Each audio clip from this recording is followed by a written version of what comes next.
Happy Friday the 13th, everybody. Oh, what?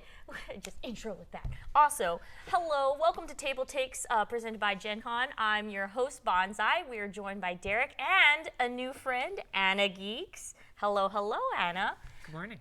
Thank you for joining us. Yeah, thank you for having me. How about you tell us a little bit about yourself, because the audience might not know who you are. Oh, goodness. Yes, How put do you I on the sum spot. that up? I'm a variety Twitch broadcaster. I've been doing a whole lot of variety baking lately. I bake a variety of things, and I still play a variety of games. Oh, cool. Interesting. Thank you for joining us, yes. And today on our agenda, guess what? You guys just came over from the Murph Brothers painting figures, and we have our own resident painter here. Hey, what's up? Derek, what you got news for us to tell us? I do. So it's a little interesting. It's one of those kind of like small products that makes you think, because Fantasy Flight is releasing 2 painting packs, like packs of paint for the different factions. There's one for the Clone Troopers. This is for Star Wars Legion.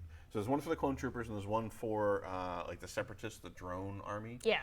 And it's like a pack of like 8-10 paints that are styled for what you're going to need to paint that army, basically. But what I think is interesting is I think this is the first time that Fantasy Flight has produced paint packs. And it's not really something that, like, a company's not going to get into a whole new line of products and have a factory to produce and package and label and all that kind of stuff, unless they're going to stick around for quite a long time. So this suggests that either they're very happy with the success that Star Wars Legion may have been having, and they see that continuing for a long time, or they expect to stay in the miniatures market regardless of how well Legion does. So, they have their X-Wing stuff that's all pre-painted. A lot of the miniature stuff that Fantasy Flight had been doing that was very popular was pre-painted. And I hadn't had a real sense for how good Legion is doing. But them putting out these paint packs suggests that they're pretty confident in it. I mean, it could be a sign that you think that maybe Fantasy Flight might be expanding to different, different kind of, what is it called? IPAs or not IPAs? IPs? IPs, sorry. IPAs are the beer. Like, that could be a hint if they're thinking maybe they'll get more into the minis market. It's possible. We'll see. But like, it's interesting because if you look at a lot of the other really established companies like Privateer, Games Workshop, a lot of them have their miniatures and their paints as well.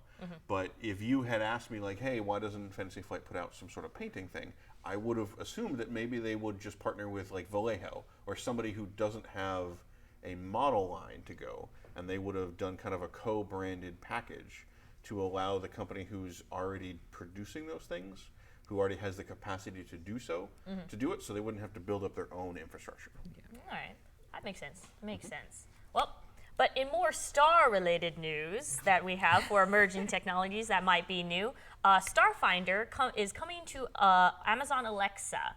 So if you were familiar, Alexa has a lot of story-based games that you can play, like choose-your-own-adventure kind of games. And Starfinder is now, I believe, releasing it on Monday. I think so. That's what I heard. Rumors Monday can neither confirm nor deny that they're going to be releasing this on Monday, where you can just basically play an adventure on the Starfinder game. The creator of it says that it is going to be a little bit more elaborate than other choose your own adventures. My theory is that they're going to ask, like, basically you can choose the skills you use for whatever encounters you have. Have any of you played any of the Alexa story I have game? not. You're the expert. I'm the expert. But yeah, so it's going to be it's not, Alexa's not enough to be a DM, like just a regular DM or playerless DM or something like that. But it's not like that crazy AI that went up this week. No. Did you see about that? No. There was a crazy AI that was like a old school like mud chat, and it was an AI that was trying to interpret whatever you would say. So people were trying to give it really ridiculous commands like wait 1,000 years, and it's like, cool, you wait 1,000 years, civilization rises and falls. Here's a new problem. So that might be the future. That may be future. I would enjoy a game like that. I think I've just killed your weekend, so enjoy that. I think one of the key points for this is the accessibility aspect of it, right? Like, this brings, in a sense, in a limited fashion, brings some RPGs to people that like can't necessarily read a book because they can't see it. Or people who just haven't bought it yet. Yeah. Yeah. Yep, that as well. Although now apparently all you do is say Alexa, play Starfinder. Yes. So I feel like maybe we should start all of our shows from now on just screaming Alexa, play Starfinder, and see how many people just get sucked into a storyline during our show.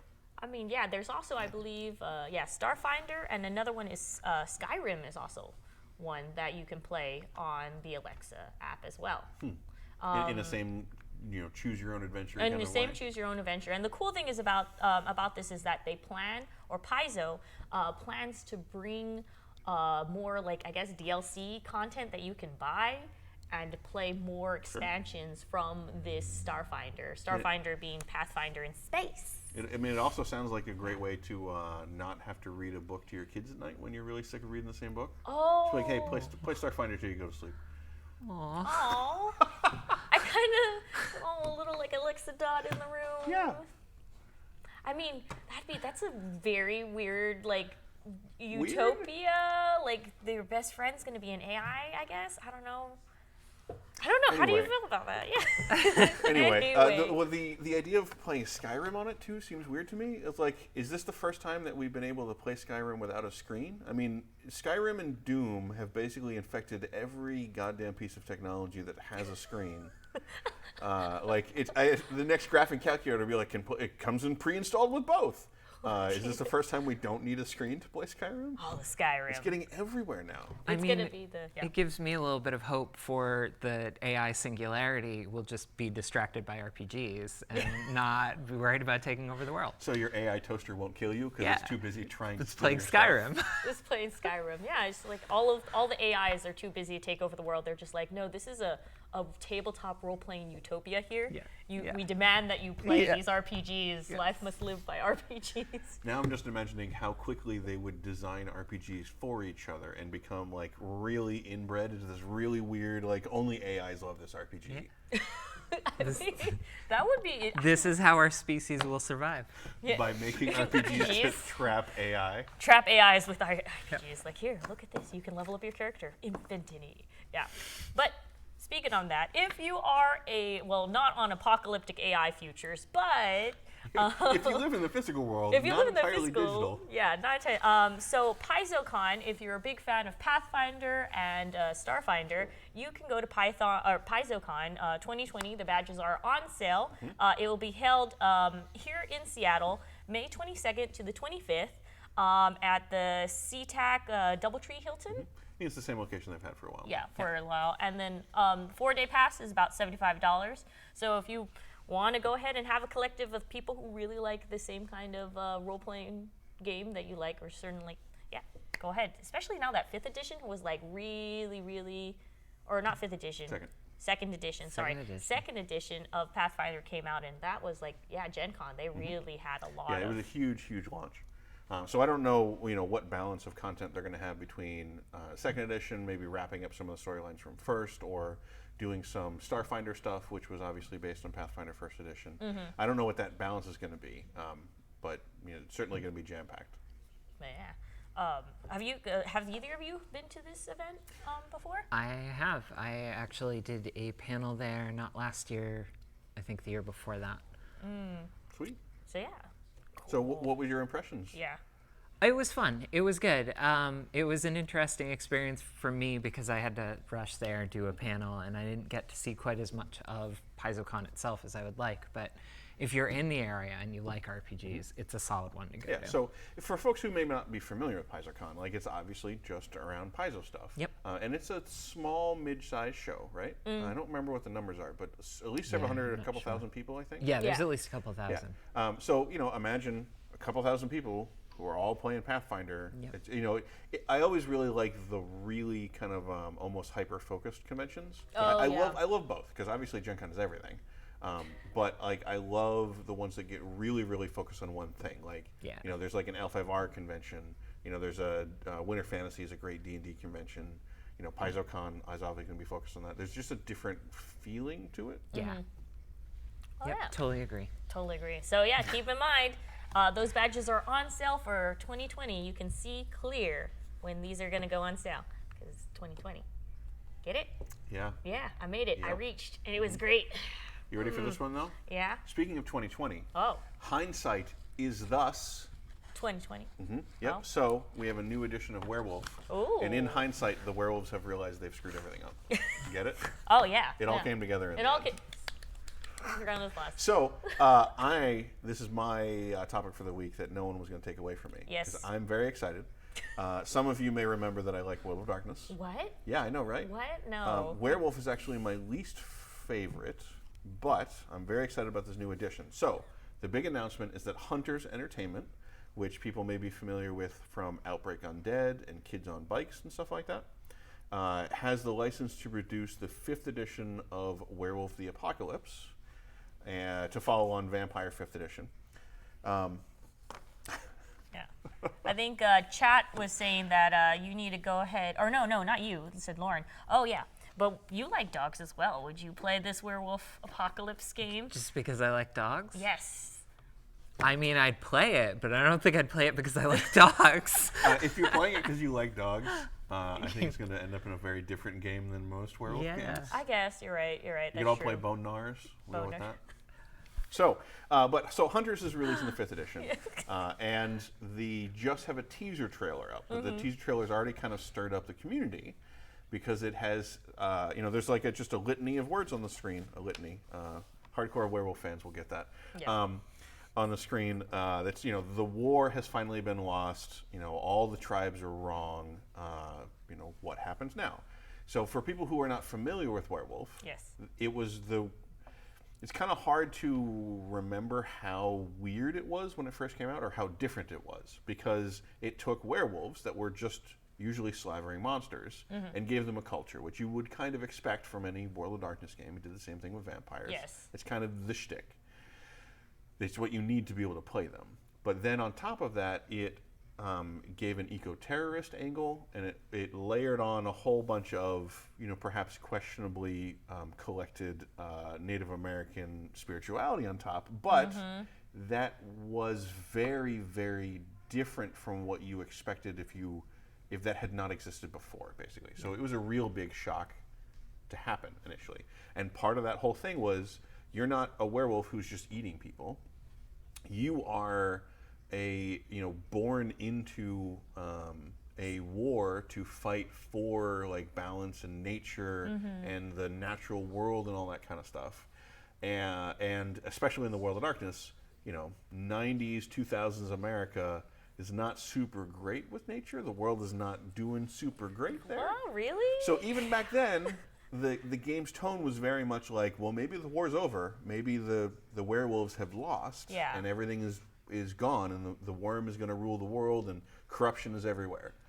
So now we fast forward to 2019, Yeah. when even people who aren't nerds or into the science are saying, yeah, maybe things are kind of screwed, and this is our last chance. Yeah. In the World of Darkness, things are supposed to be worse. So it's kind of like, Yeah. after 15 years, They the werewolves officially- lost. Yeah, they officially. That's what like you mentioned earlier. It's very interesting that before they used to hint oh, okay, maybe there's still hope, but it's no, we're done. It's done. It's the world, the earth. You guys just you can't help it. Can't reverse the ozone layer going away, kind of thing. I guess then that's gonna be an interesting role playing character to be what do you do after your mission is gone? Well, that was the big challenge I had with the old game. Yeah. Is that you have this? Imagine like Lord of the Rings. Sauron is marching towards Minas Tirith or whatever, and the army. You can see the army, and what story are you going to play? You're going to play the story where you go and fight Sauron. You're not going to be like, actually, I'd rather to do politics and screw you over.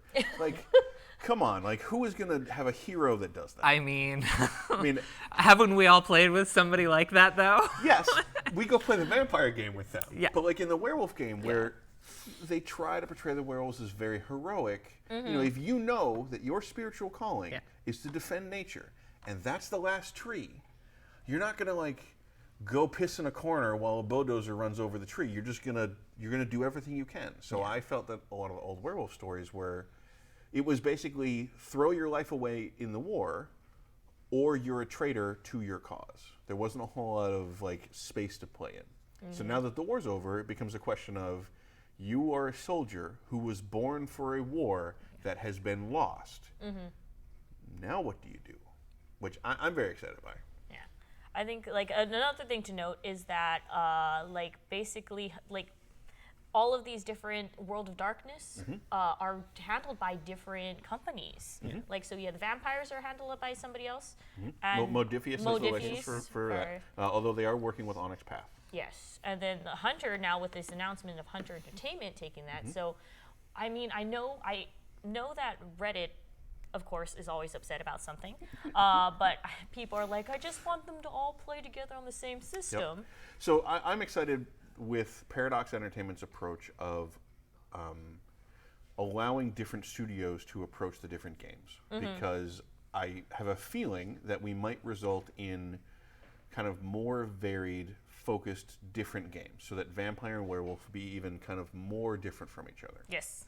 Now, again, you know, some people are like, but I want the rules to work together. I want to have the werewolf and the vampire in the same pack. Yeah. And but I've never felt like that's really the point of World of Darkness. Like, to me, it's kind of more like a kaleidoscope. Like, they're all kind of in the same world if you squint, but they're really their own games. But I think like the point that you made earlier of if you have that kind of a player, you want to go and play Vampire with them. That's kind of the point. It's acknowledging different play styles are going to want different games and saying that's okay. It's okay if this isn't exactly for you. We've got this other thing that probably is. And I also like Chronicles of Darkness, which was the new World of Darkness. Yes. I think did much better with making all of the systems kind of intermesh. So you could absolutely play the super friends of the supernatural creatures and go on adventures together. And it worked out fine. So I kind of feel like we have that. If you want to go do that, you can go do that. Yeah. I'm excited by the idea of having much more kind of focused interpretations and expressions to these games. You know, it starts making me get real excited about who would do Mage, who would do Wraith, which is always my favorite, who would do Changeling. You know, these are all huge. I don't know. It's just one of those things of I spent too much of my youth with these games to not be excited about any little drivel of news for them, basically. You're just like, ooh, more news. Yeah, basically. Oh, speaking about things taking a new and different approach, Magic the Gathering, we have some of that news. Anna, you want to have a... Yeah, so last night it was announced that Wizards of the Coast is bringing out Magic the Gathering, the action MMO RPG. Ooh.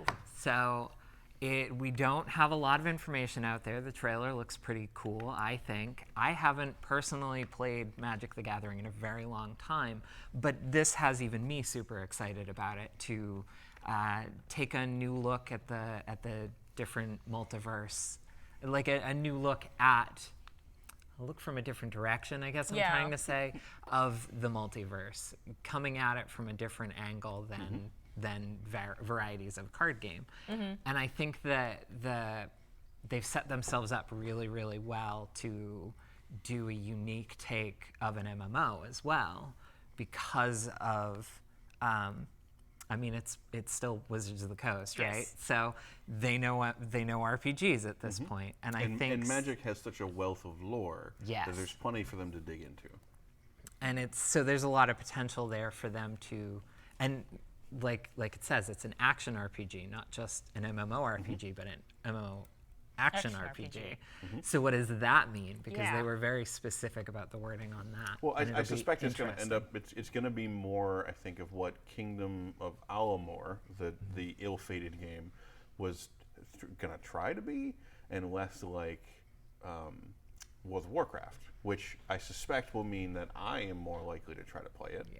Because, you know, like Dragon Age 2 was definitely my favorite Dragon Age, because it was the very like action-oriented one. So it'll be interesting to see how this plays out, considering the number of games that have kind of blurred the line with MMO.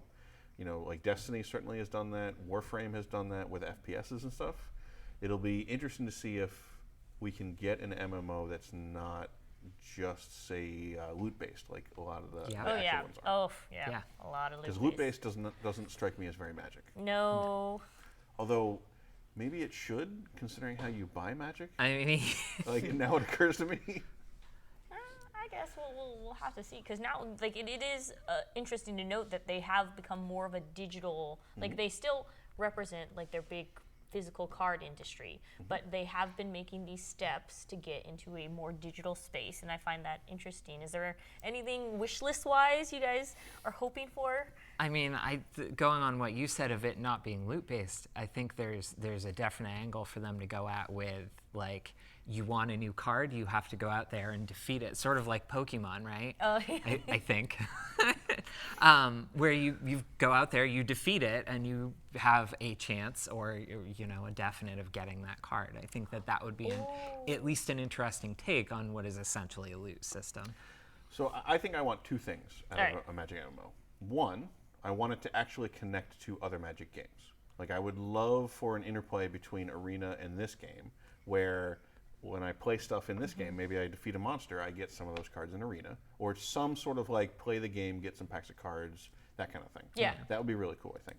And then the other is I want the colors to be embedded in the core level of the system. Yes.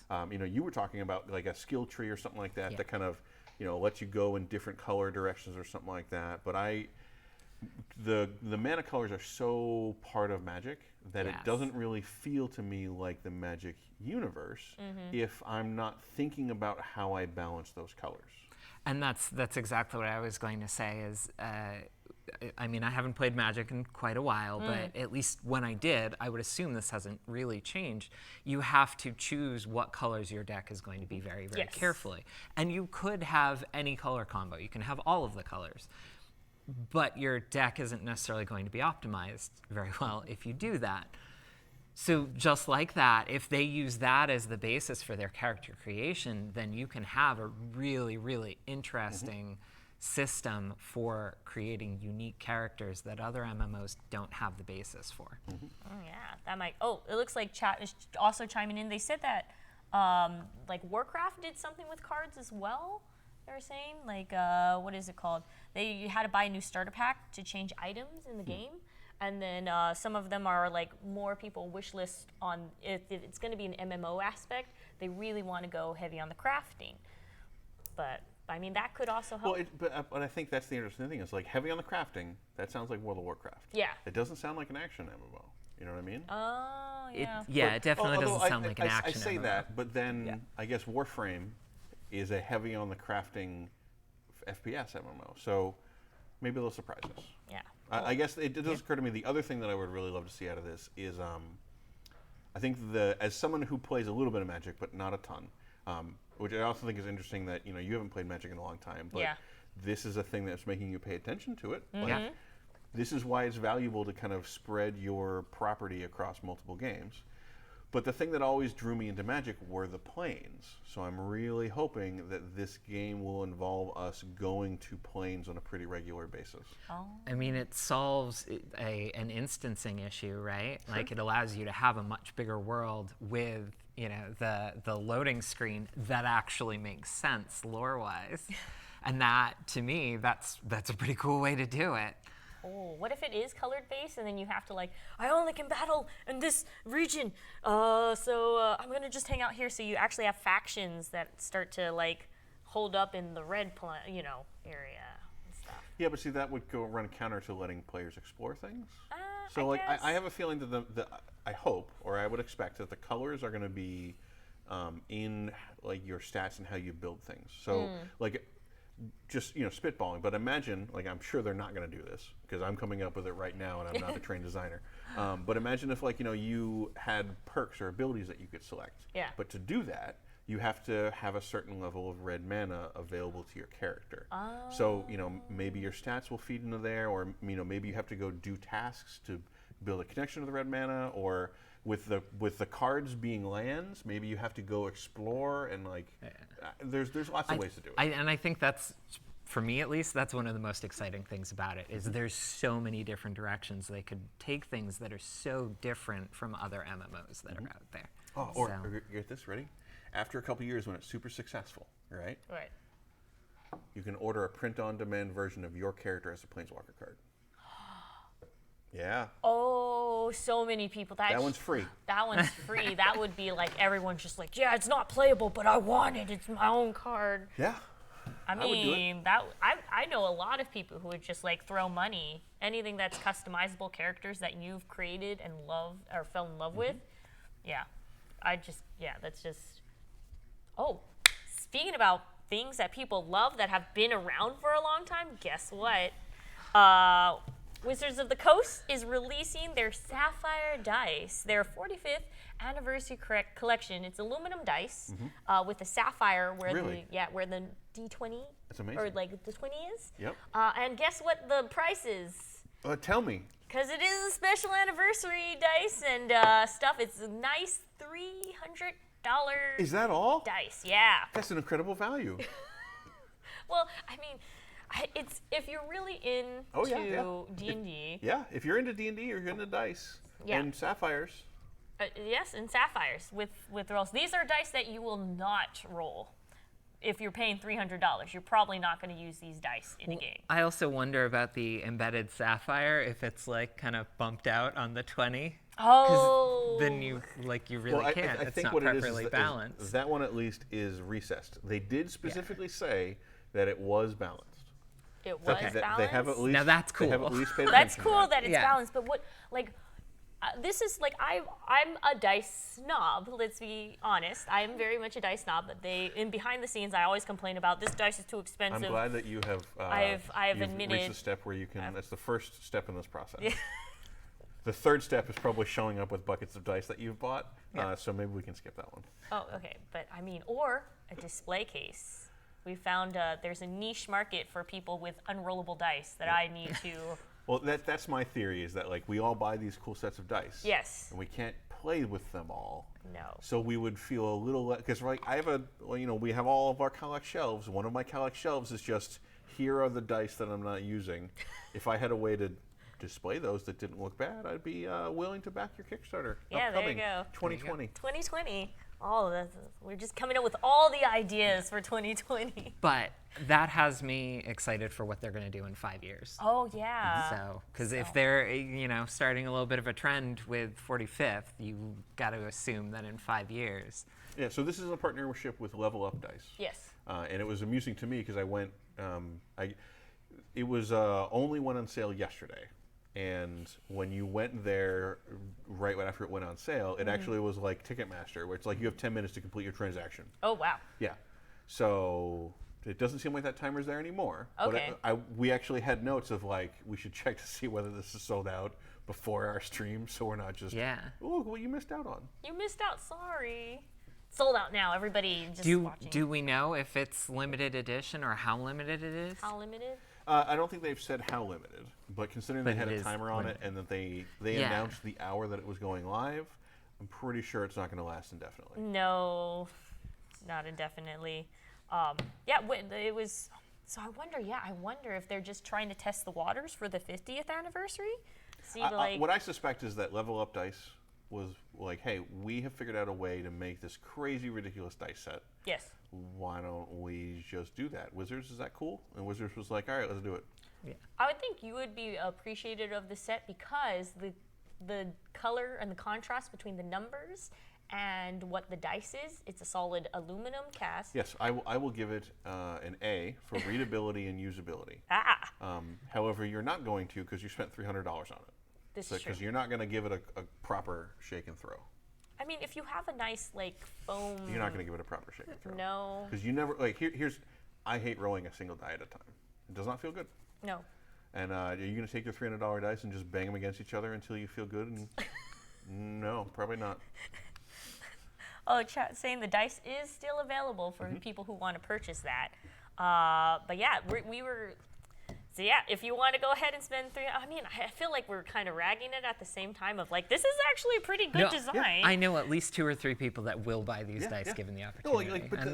That's their thing. Yeah, that's what they like spending money on, then great, good for you. Like, I love that our hobby is at the point where people are like, I love this game, I bought the books, Yes. I want to continue pouring my money down a drain, just give me an excuse to do it. And then the dice makers were like, we're right here, we are ready to go. So now we just need somebody to do a Kickstarter for dice display cases. Somebody to do a Kickstarter. It sure is a shame that we don't know anybody who is familiar with working with wood and is a dice snob. It's that too could bad. do that. It really is too bad. Yeah, too bad. Only we had that opportunity. Anyway, Yeah, I don't know. We'll see. But yeah, that might be. I mean, this is honestly, I am kind of thinking about doing this because I could make so much money off of these things. It's great. I'm just going to say right now, I need to maybe put a stipulation in your contract that if you make millions off of an idea that I gave you during our show, you still need to show up to the show, Banzai. Dang it. All right. No, I'm just joking. Of course I would. Of course But- I would. She's like, no, I wouldn't. I would. I would get us fire tablets so then we don't have to use paper. She would just require a throne. You're just jealous that I have the tablet. Yes, I am jealous that you have the tablet. We all need tablets. Look, I brought my own personal tablet. If you'd like to bring your own personal tablet, you're welcome to. Fine. But that is, on that note, we have gone through all the main headlines. Yeah. And, well, now we got, what do you got? Oh, let me go ahead. Let me do my impression. Bundles, bundles, bundles. Hi, did you guys hear of riffs? Bundles. I pretty did it. Yeah. That was Christian. If you. I was Yeah. going to say, is this an impression of the person that would normally be sitting here? Well, the person normally sitting there would be Banzai. Either sitting there or... Yeah. Okay. Yeah, we Got did it. musical chairs today. But since The role of Bundle Boss this week. is done by Anna. You are now the bundle boss. You are the boss Okay. of the bundles. All right. I might need a lead in. Oh, but yes. So what are the the two bundles that we have? We have Humble Bundle. So we've got the regular Humble Bundle and the Bundle of Holding. And the Humble Bundle is Pathfinder Lost Omens Lore Archive. And should I just run Yeah, through just the go ahead basic and- stats of We it? basically Basic just stat. share with people the Basic. details they need to know. Got it. Yeah. So running until December 29th. The basic tier has 7 lore and setting books, and if I'm remembering right, it's the different areas of Galarian. We were talking about this a little bit before, so helps you flesh out. Like the great thing about Pathfinder, right, is that there's so much already built into that setting, and this gives you a lot of those books for And a humble bundle. I think it's worth price. noting that I'm pretty sure that all of these are first edition. But since most of them, most of the materials there is going to be setting and lore, it's going to be almost as useful for second edition as it was for first. Yep, Yeah. exactly. So, and of course, that's got the series of tiers getting up to 50 books total if Yep. you go all in. For like $40 for 50 books. $40 for 50 books. But is if you a pretty want good deal. a lower amount, it goes by 5 increments. There's like $1, $10, 18. It's a little bit random, but yeah. Yeah. If you want a bunch of stuff for Pathfinder, there's a bunch of stuff for Pathfinder. Yeah, especially if it's not if you love just the world of Pathfinder and not necessarily the rule books itself, but you want to learn more about the lore, especially if you're like, okay, be somebody is solid. going off the rails, we're gonna go to this other area. I know what's in there, all the dangers. So you could be like, haha, you thought you could out DM me, but I am great to DM. Do you have really antagonistic players? What? It seems like you have had a trauma before, Oh. where someone went in the corner and you're like, I don't know what monster's in there, and then they traumatized you. No, it's No. okay. You can. It's hug it out. No. Hug it out. I mean, I did have one DM that was very DM versus player, and that was the endless dungeon. That sounds terrible. Yeah. I made my god call though, and so I was blessed by my deity because I am a paladin. He also made me change my sex. Because Well- I wanted to play a dude, and there suddenly I had a trap happen on me and only worked on me. How about we never play with that person? Yeah. Yeah. No, that's what it was. It was just I wanted to play a I'm dude. just gonna veto that guy. Yeah. Yeah. But if you want to continue your impression, what charity does this benefit, and what would Christian think of that charity? Oh, yeah. So, this is a very great cause right here that I like to go ahead and support. Support Rancho Obi-Wan. So if you want to go ahead and have a big Star Wars collection, not like anybody else in the world has this big Star Wars collection possible, you can go ahead and pay money to make it so somebody else gets an official collection that everyone can see and not just hoard by themselves.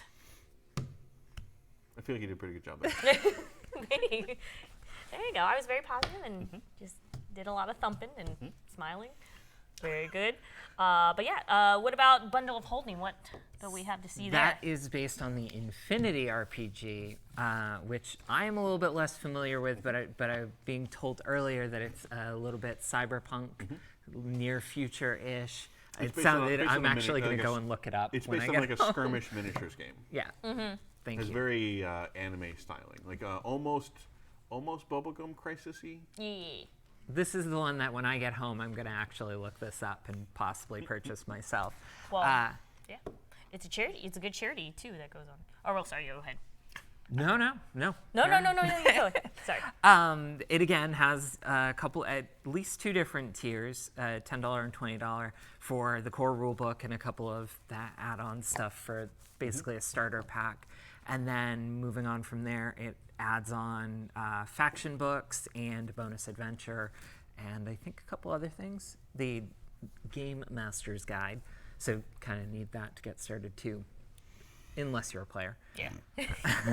And that is put out by Modifius, right? Yes. Yeah, and it should be using their D20 or their 2D20 system 2D20. that they've used for Mutant Chronicles, Star Trek, a couple other games like that. Yeah, which is a really interesting system to me, and I could I had a lot of fun digress with it in about Star that for Trek. a while. That's the only expression of it that I've played. Yeah.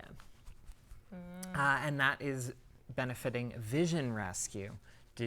Was there an impression that needed to happen for that one? Nope, Or is nope, that's nope. just a, That- okay. that Christian one's just just- has a Alright. very special relationship with Rancho Obi-Wan. Yeah. That's fair. Yeah, he has a very, very special one. But yeah, well, so what does Vision the Rescue helps provide community support for impoverished, including education, healthcare, and vocational training.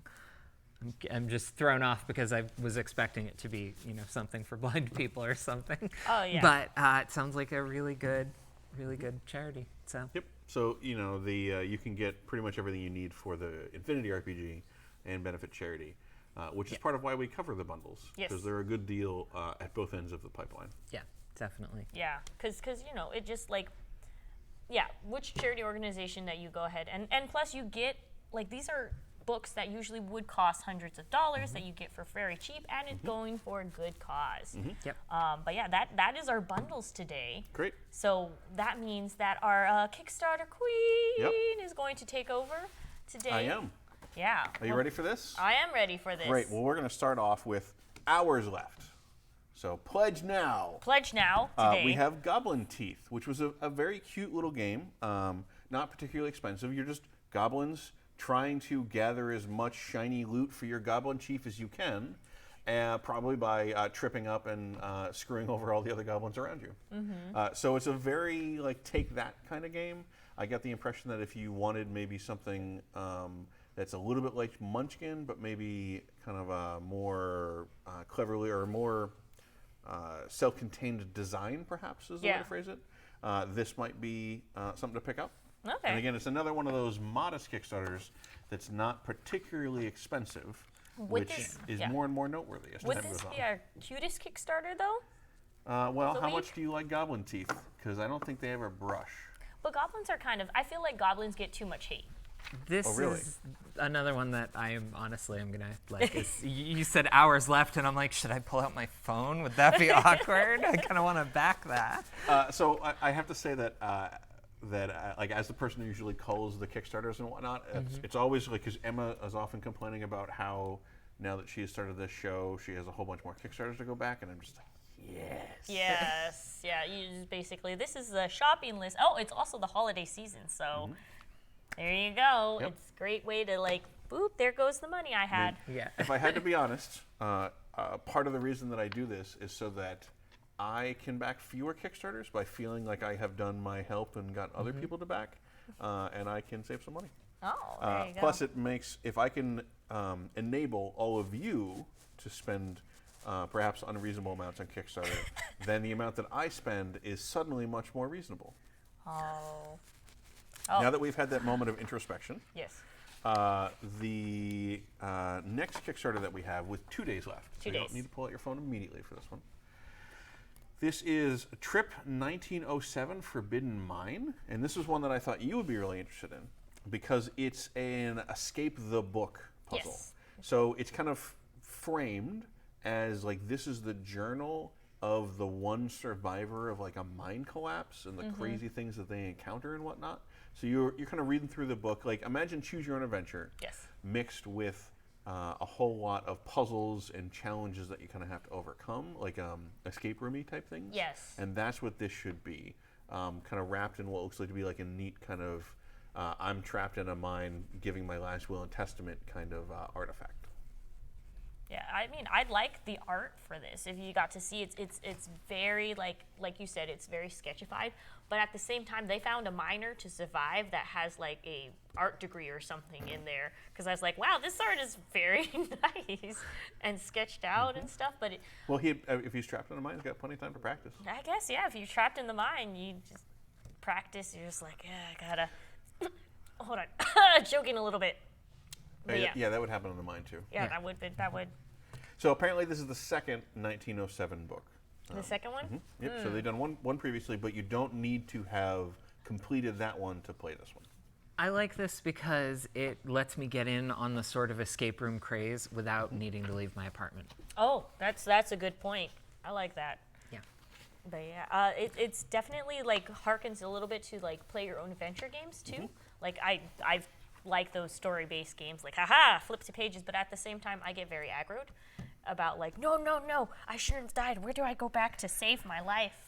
Do you save scum Choose Your Own Adventure books? I do. Wow. I do. Wow. I'm a super. I save scum as much as I Wow. can. If I can save scum, that's why. I like you're one of those people like it's not cheating. I'm just using the tools that are provided to They me. are. They are. They're just the tools, okay? Gosh.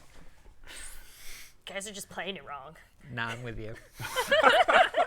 What? You guys. For a book like that, no, I would totally do the same thing. Yeah. You choose your own adventure. No, you lost. You still want to finish enjoying your book. Yeah. Like you go back. That's no. Sure, no, I'm fine sure, with that. fine, yeah. Or perhaps if you've been enjoying it and you might want to change some earlier decisions, then you go back and you start over, but with notes. If you can. I would save scum IRL if I could. I would. Oh, I mean, absolutely. I would. So, the next Kickstarter Is? I might actually contend is the cutest Kickstarter of the week. This one? Yep. You know why? Why? Gondola Meeples. That is true. They do have gondola meeples. So, Venice is a Euro game for 1 to 5 players, so there's a solo mode. But this was one of those Euro games, and I'm like, cool, it's a Euro game. And then it said the magic words to Derek, which was intrigue and deception. And I was like, cool, I'm in. But it seems to be basically, kind of reminds me of the Skullport expansion for Lords of Waterdeep, if either of you are familiar. You know, it's a worker placement game, and you have the opportunity to kind of engage in maybe nefarious actions, and they'll kind of get you intrigue points over the course of the game. Yes. And at the end of the game, whoever has the most intrigue points is invited to tea by the Inquisition and never seen from again, and thus can't win. So, Yeah. you know, you're basically going around, you're trying to do all the usual worker placement, engine building, trying to build your business, get political influence, but you can't, like, hang out in the same spot too much. Yeah. Or the Inquisition is going to be, what are you doing? The Inquisition. Yep. What a show. They'll probably dance on screen. Yeah. That's really what it was, right? They take you away to jazz induct you dance. into dancing. Yes. Dancing that's- gondola meeples. Yeah, dancing gondola meeples. I feel like that is a definite. But I think also the game board itself is actually really pretty. That you It go is. through all the canals and everything Yeah. like that. Yeah, might as well get this game before the actual Venice sinks, and so it's like your memorial of Venice. So just We're because going seriously real today. here on TableTakes, only the realest of reels. Oh, real, super real. So that has a couple days left, and just by virtue of those meeples, perhaps, you know, showing how not cute the rest of our Kickstarters are going to be, Yes. that might be the honorary cutest Kickstarter of the week. I could see that. because of the gondola meeples. Maybe we'll have to check with Emma when she's back. Yeah, we'll have to check with Emma. Emma will then approve of the last few weeks of cutest Kickstarters that we have. But I have some exciting news for you. So there is this Kickstarter. I will admit that I also think it's very gimmicky in many ways, but I like that it's kind of like how we were talking about accessibility in gaming last week. I like this one in particular because it is for those who might be sight impaired and can still like definitely you could just play this game with your eyes closed kind of thing. Like this is meant for Key question though. Yes. Is this game called Clang Squared or Clang Clang? I feel like it's Clang Squared because you have the 2 on top. I know, I just wanted to say Clang Clang. And Clang Clang, it does make sense. So 3 days left. This game is called Clang. Clang Squared. Clang Squared, sorry. Clang Squared. Or Clang Clang. Or Clang Clang is acceptable. because it has the little like abbreviation. Like, what would you say? Your vote on the is it Clang Clang or Clang Squared? I'm gonna be honest. I would just call it Clang. You just call it Clang. That's you don't like, even pay yeah. attention to the. No. No. Yeah, Ooh. I'm. So we have. But Three, but hey, I'm honest. so you're Clang. And I'm not afraid to admit that I'm also wrong in doing that. I mean, like it's a very small. I feel like we're just filling out like the alignment chart of like how you pronounce this. And there's like the lawful good is Clang Squared. Clang Yeah. Squared. And the chaotic good is just Clang Clang. And you're just neutral evil of Clang. I don't know if that's evil, because I mean, Definitely like, evil. I'm not gonna do it just to spite them. I know, that's why it's neutral evil. Yeah, but despite the name sounding very abrupt, like it is, it's very like it's a Sure. very abrupt name. It is, yep. For what the game is, which is basically you have these wooden tiles. So this is why I focused on this game because I'm like, ooh, wood. This is how you get me to like your Kickstarters. All of our table takes, we have certain things that we are intrigued by. Wood, Wood. vampires, intrigue, deception. Like we all have our Well, proclivities. wood and puppies. I'm pretty good. What about a what draws wooden you to puppy? to Kickstarters? What is? Two Kickstarters. Oh Yeah. goodness. Yeah. Honestly, Yeah. diverse teams. Oh, diverse teams. That's the Diverse first teams thing of when I characters or see creators? creators. Okay. The first thing when I see a new Kickstarter is I scroll all the way down to see who's on their team. Oh. Do you back a project that doesn't say who's on the team? Only if I already know. Okay. Only if you know. But I'm not backing a lot of Kickstarters these days. So I'll but, hope to like, change that with this segment. Yeah. Yes. We'll see. We'll So see. now that we've But- talked about the name, Yes. what we like in Kickstarters, Well, okay, and so let's why don't we get talk back. about what Clang is? Clang is a mobile game with wooden tiles. So you go ahead, start the app, put your phone down, and then you have these tiles that you wave over your phone. Because they all have NFC chips. In Yeah, they all have chips in there, and then they play different noises. So one of the games that you can play is Finish the Song, which has different, like, this is all classical music, by the way, that they're playing, which is also weird why they call it Clang. It's noise. If they came out with a Nine Inch Nails version, I would back it. The 9 Inch. I would immediately back All it. the metal version, they come out with an expansion of metal. Industrial? Well- Industrial. So no, I just figured out why they're doing classical and why they might eventually yeah. do that is it's licensing. Yeah, oh yeah, absolutely. Oh, So, it's licensing. But we could see, if this does well, we could see in the future them doing basically what Rocksmith does, and like, Yeah. you know, where they're like, okay, we can now afford the rights to these songs. Oh, yeah. Yeah. I So would absolutely buy you the should- Nine Inch Nails Memorial version. So you Of should that. back it so that they can afford to. Yeah.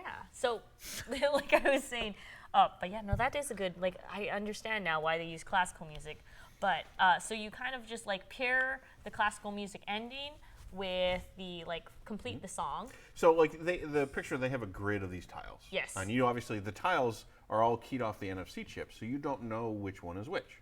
So you're basically like, this is one of the couple games that they've described playing with these components. It's basically a game of memory. Yes. Basically, a game of memory of your own memory, and then also like how well you can hear tunes. Because another aspect of the game is to actually order the tunes in ascending to descending, like A, B, C, D kind of chords. So which kind of reminds me of Timeline, to be honest. So it seems like Clang Clang has two games. One is basically memory, one is Yes. Timeline. Yeah. But instead of some sort of visual component, it's entirely auditory. All auditory. I mean, I want to go ahead and back this kind of game just for the fact that I like this idea of inclusivity.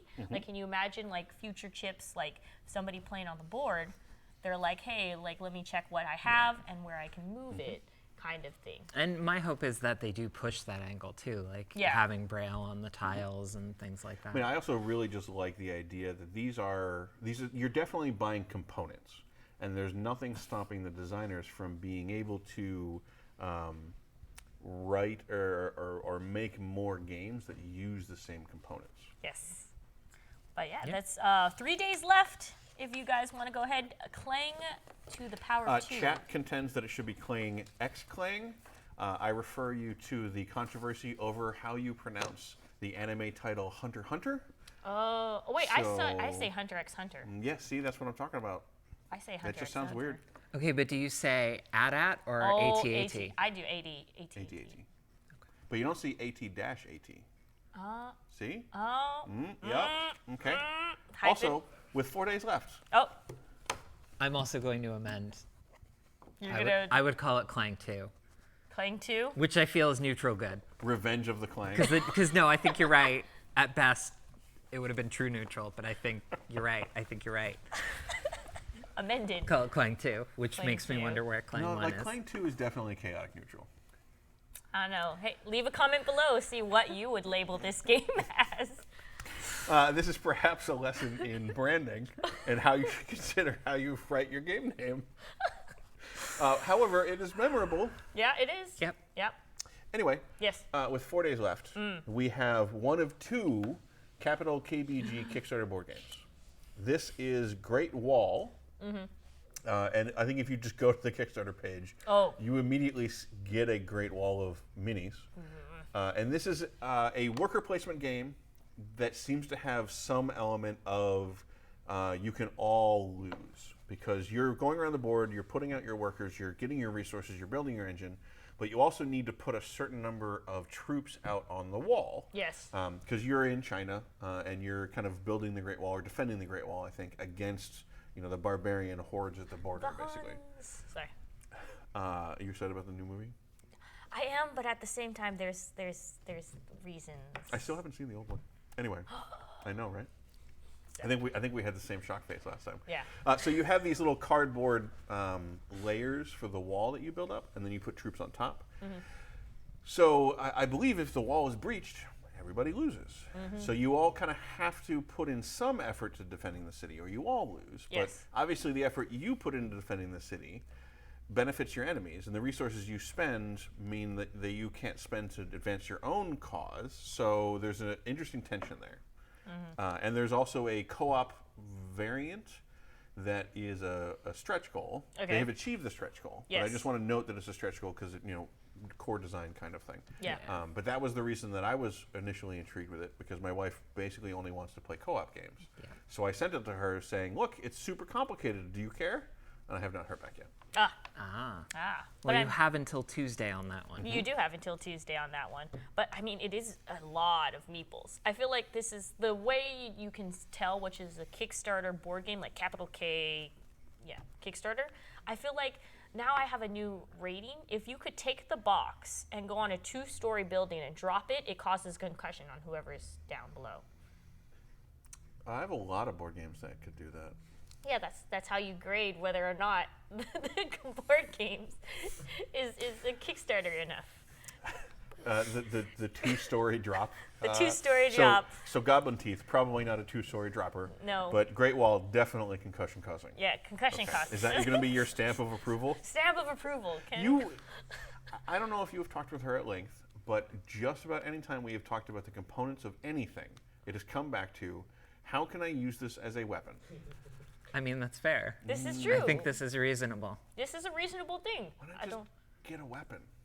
Well, but how can you be like Jackie Chan? Look, I'm just saying there are plenty I'm of gonna tell you right opportunities now, where you don't want to have a we're not weapon gonna on be you, but you Jackie need to Chan. have a weapon on you. Sure. That's just the way How the many world of those is. are board games?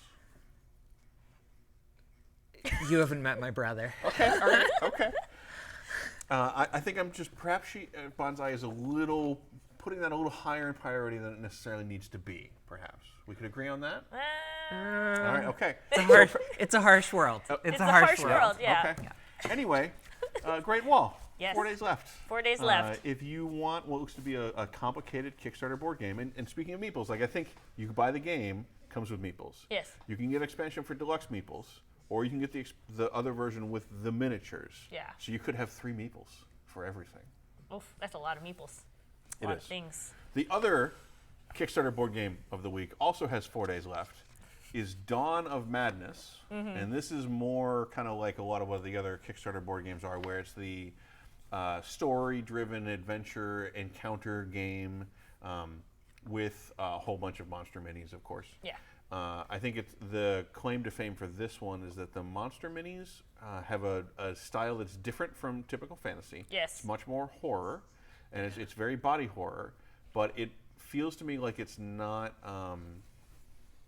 I don't know, there's a very distinct style to it, like a twisted, like a putty body kind of thing. Yeah, it's more. I feel like it's more like how would you put it? Like Cthulhu-esque horrors? I don't know. I don't think I would do that. No, because it's not. It doesn't have enough demon reptilian. Well, I mean, yeah. There's not like face tentacles or anything like that kind of thing. There's not big, suckers or anything like that. It seems more like A little more akin to Akira. kind of like warped, distended, Yeah. jutting limbs. Yeah. As opposed to like bloated bodies or corpses and skulls everywhere. It has a nice kind of distinct style that I recommend people at least check out.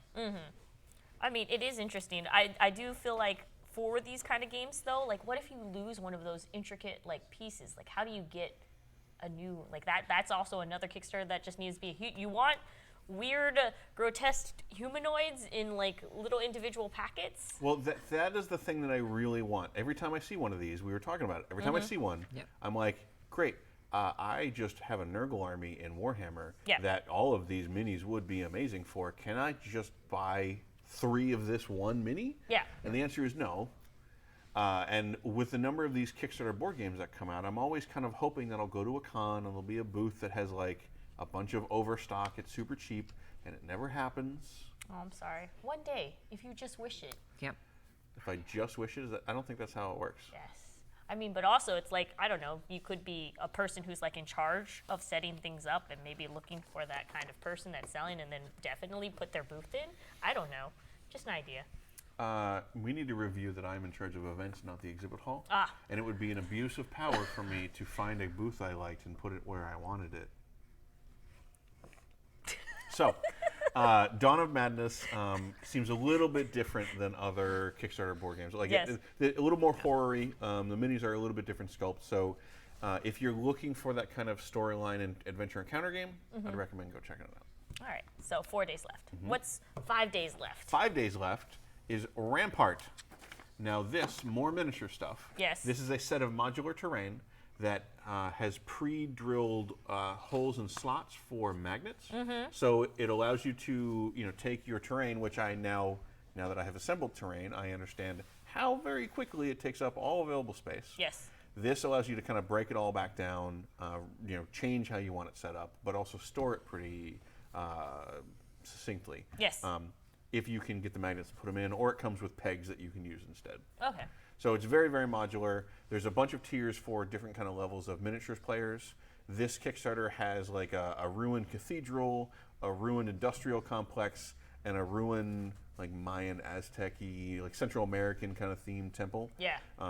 So they got the miniature tiers for it, but they also, I was intrigued that they had specifically an RPG tier. Yeah. So there's like $150 for enough terrain to fill up like a 41-inch kind of dungeon, basically. Which, it's nice to recognize that there are different uses for the terrain. Yeah. That one's really interesting to me because with like Wormwood, the thing that always drew me to it is it was collapsible using little magnets. So using that idea to do terrain is fantastic. With the power of magnets. Yep. I have the power. Magnets. You have the power of magnets? Magnets. Can I have the power of magnets too? No. I'm sorry. But you can have zombies. Really? Yes. Okay, well, with 5 days left, do you like Zombicide? Sure. Do you like Night of the Living Dead? Sure. This is how you get Zombicide Night of the Living Dead. It is Zombicide that is officially Night of the Living Dead branded from Simon. So, we no longer have to be, well, it's like Night of the Living Dead. It is now. It is. They got the, that's nice that they have the, it's nice when people can actually get the official, so you can't be like dancing around what this is kind of thing. And it does have that old, like, Night of the Living Dead horror, like the characters are definitely that old, like, what would you say, like a 60s era We can just say clothing? retro at this point. Yeah, retro era clothing. So Yeah, so apparently it has like a couple of modes where you can play like in Romero mode, where characters have fewer skills. I guess it's going to be harder. Or you can play normal Zombicide mode, where they have a lot more abilities. okay. So this is very much, I think, for people who just love Night of the Living Dead and want a chance to play it. This seems perfect for that. Okay. By the way, for 6 days left, a Gradient Descent module of Mothership. It's a sci-fi horror RPG. If you've gone to the Ennies at Gen Con, you might recognize the name Mothership. It's a sci-fi horror game. Very similar, I would say, very similar to Aliens without being called Aliens.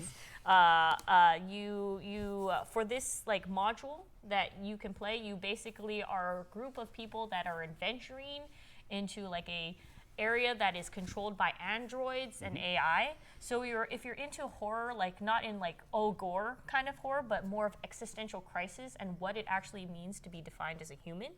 Because like some of the things are supposed Trust me, I played World of Darkness games. I know what it means to be human. What it is? Are you sure? Because are you sure you're not an AI? Or not AI, but an android that grows old? Considering my relationship with technology, if I was an android, I would not be functioning. You wouldn't? No? Okay. But yeah, if you are in, so this game is just like very interesting. Mothership in general, because they have like basically they won a lot of awards. Their design and how they lay out things is very beautiful and very intricate. And Mothership itself is a kind of RPG that you can pick up, pay what you want RPG. So you can go in and check this thing out for $0. Yeah, and Mothership is very, very indie zine aesthetic kind of thing. Yeah. And I think that's what attracted a lot of people to it. Is it's trying to be super bare bones. It's trying to be, here's a bunch of tools, go do what you want with it. Trying to push you to make your own stuff. And Gradient Descent in particular is basically a mega dungeon in which you can explore into. But yeah, so this is just more of like, hey, what do you define as human beings, and are you just going to be treasure hunters? But when you're there, do you become part of that community that has a AI godlike system controlling? Well, this apparently area? part of it is they're playing around with the idea, like Eclipse Face has played with us too. Yes. The idea of memes, not in the sense of just jokes, but ideas that can infect minds. Yes. So I guess one of the dangers of this mega dungeon is you go in and you start interacting with the androids, and your desires could change. So do your allies, listen to you and let you do that, or do they bring you back to the surface for your own good? Like that kind of stuff, I think is the horror that they're trying to play with. Yeah, that's definitely. So 6 days left if you're interested in that. The next one that has 6 days left, that is another RPG that I'm interested in, City of Mist. So this is going to be, this is another one that has gotten a fair amount of Ennies as well. So a lot of these indie games. A lot of like general talk and approval for this Powered by the Apocalypse game. Powered by the Apocalypse games. But this is more of a starter box set. So this is supposed to be made for people who have never played RPGs. It basically like, hey, let me have your hand. We're gonna drag you through this. I've made you characters. This is how it plays. We're gonna play and learn how we go. So it's definitely have fun. But the whole idea of this is that the world itself is actually filled with all of these tall tales, mythical creatures, legends, lore. They're all real, but the whole world is covered in a mist. So like right now, like for example, Derek can seem like a humanoid to me. Yes, but Seeming like a humanoid, but with Nailed the mist uncovered, he could actually be like a bugbear or something like that. Who is also a humanoid, I just want to point out. Oh yeah, they're right. It's bipedal. So you could be human, but a different humanoid, because the mist it covers. It's a veil. Yeah. So yes, nailed it. Which I just want to point out is Changeling the Dreaming. Oh. World of Darkness. No. But yeah, so definitely if you're wanting to go ahead and you want this type of like world where you are playing like in between, like, hey, is this person this way, or they're actually like almost like Hellboyish, you could say. Sure. Yeah. But they have better glamour. They have better glamour. Is really what it is. And like so, City of Mist also has a fair amount of support, a lot of support for Yes. an indie RPG that's been produced. So there's a lot of material out there once you get into it. And I also know that there's just lots of RPG fans out there who just love box sets. Yeah. We don't have a ton of them coming out anymore, and there's just some people who are like, "Ooh, box set, I'm in." So we figured we want to let people know. Yeah, if you like box sets. But yeah, I just like the idea that it's a play and learn kind of game. So yes, more things to talk about. Do you want to? do. Yes. Your favorite project. Oh yeah. Yeah. So, if you are, this is very much.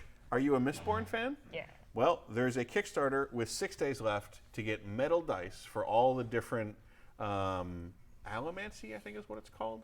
The different manipulation of the metals. So the different dice sets will have the different symbols on them and stuff like that. I believe it's for the Mistborn RPG, basically. Yeah. And it's very much like, do you want Mistborn dice? Here they are. Yes. Kind of all there is to say about it, but Yeah. considering how popular Mistborn has been, we felt like we wanted to tell everybody. Yes. And to be fair, I have issues so this is why I'm a snob. I'm like, if you can't really use these dice for any other game but No, one. you can. But You can. it's just, Like, they're also dice. I know, but the symbols are important. I know, and they're all, like, I think it's just the 6 that's replaced with the special symbol. But then it is specifically for this game. But I will give it points on being able to be peltable, because they're metal dice. This is Okay. let's go. All right. So, you have gotten demerit points, Mistborn metal dice, for having special symbols, apparently. Yes. But you are given a reprieve because you could be stuffed into a sack and beat someone to death with them? No, or you sling. Okay. Great. Good to know. So resonates with me. Sounds good. See, Yeah, I don't I'm with you. understand. Do you not improvise weapon? Do you not have that as a class? Improvise weapon. No. That, Seeing as how I'm not usually engaged in violence, No, it's just you don't have to be engaged with violence. You just have to be aware of what can be used. I just like to take the time to craft my weapons and not just randomly grab whatever's around. Perhaps I'm a weapon snob.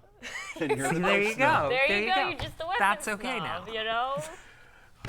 Yeah, when I was a kid, I was never like, oh, how could I improvise that into a I weapon? was a real big like, fan of how Jackie can I Chan. go Okay, make that to a be weapon? fair. I know, I'm a big fan of Jackie Chan too. Yeah. But I'm never gonna swing a ladder around my head and beat someone with it.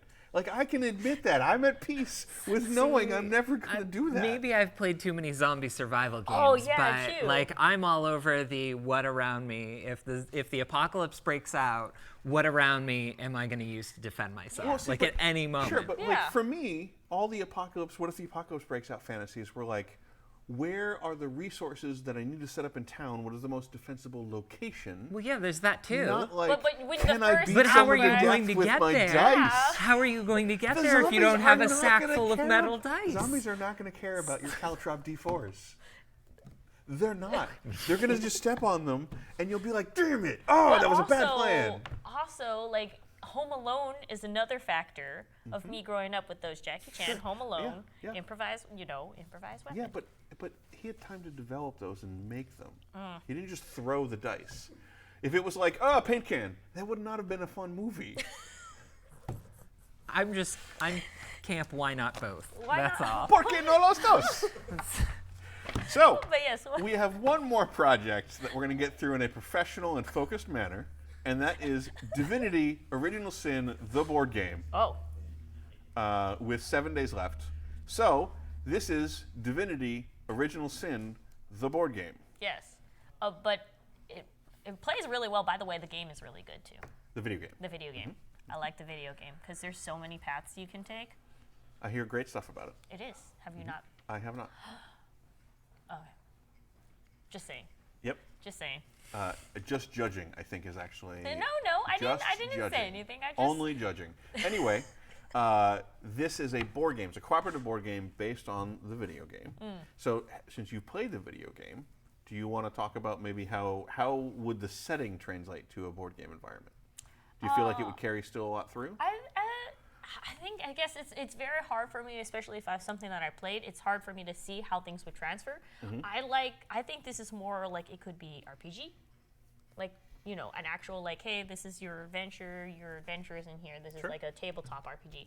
I don't know how well it plays as a board game. I can kind. Well, now you can find out. Yeah, I can find it out. I don't know. I'm very skeptical about how this is gonna play, but I mean, like, it's. I could see it playing out a lot like Mice and Mystics, where it's like that gateway RPG. It's that kind of, this is an RPG, but we're not going to call it that. So you can trick your friends into playing it with you.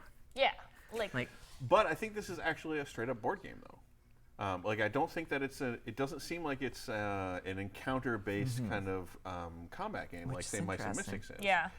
But it seems like, you have some characters that you can pick from, obviously. Yeah. But then you have all these different locations and scenes that you can go to, and you can make choices in those that then impact things that are going to happen later in the game. Yeah. And apparently there's a note here that the game allows you to kind of play through it, make your choices, get an ending, and then you can submit that to the designers, Banzai Studios. Oh. And they will, presumably in aggregate, they'll see kind of what happened with most people's games, and that may influence what they release later for the game.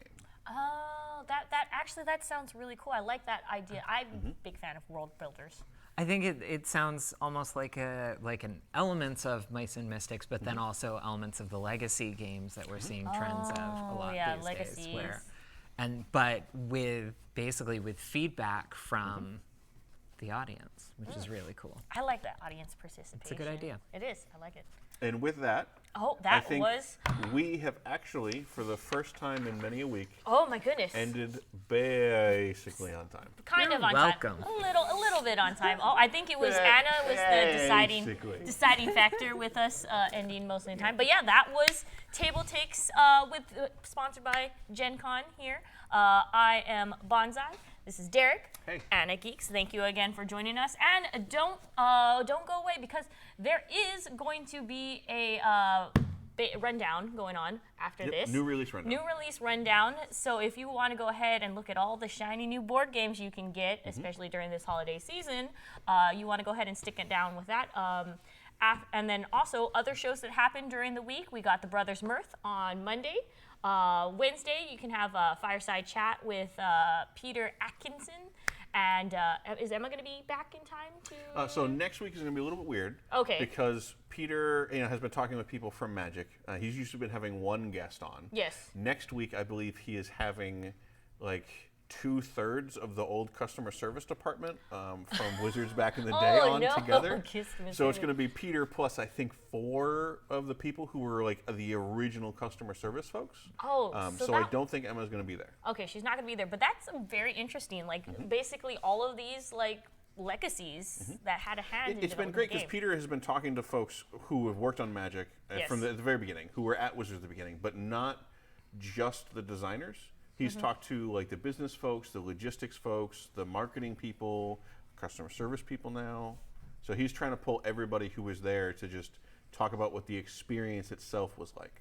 That's going to be really interesting. So save the date. And what time does that start? That is... Starts at noon. Noon Pacific Standard Time. So if you're really interested in that, in just like basically having that time to chat. And this week, before it, like before us today, Brothers Murph was doing a painting stream. Yes. On Wednesday, they're also going to be doing the third and final of a kind of our experiment. Okay. I believe 9 to 11 a.m. Pacific, they'll be doing the painting streaming again.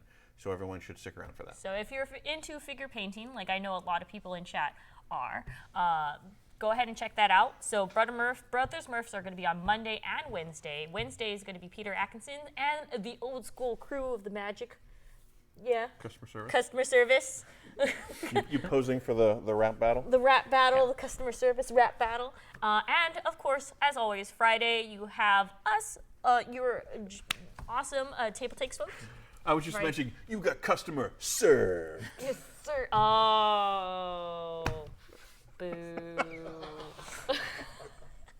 But yes, this has been TableTakes. Thank you guys so much. Don't forget, stick around for a new release rundown. I hope you have a happy Friday the 13th. Happy anniversary, by the way. Thank you. You're welcome. So goodbye. Goodbye.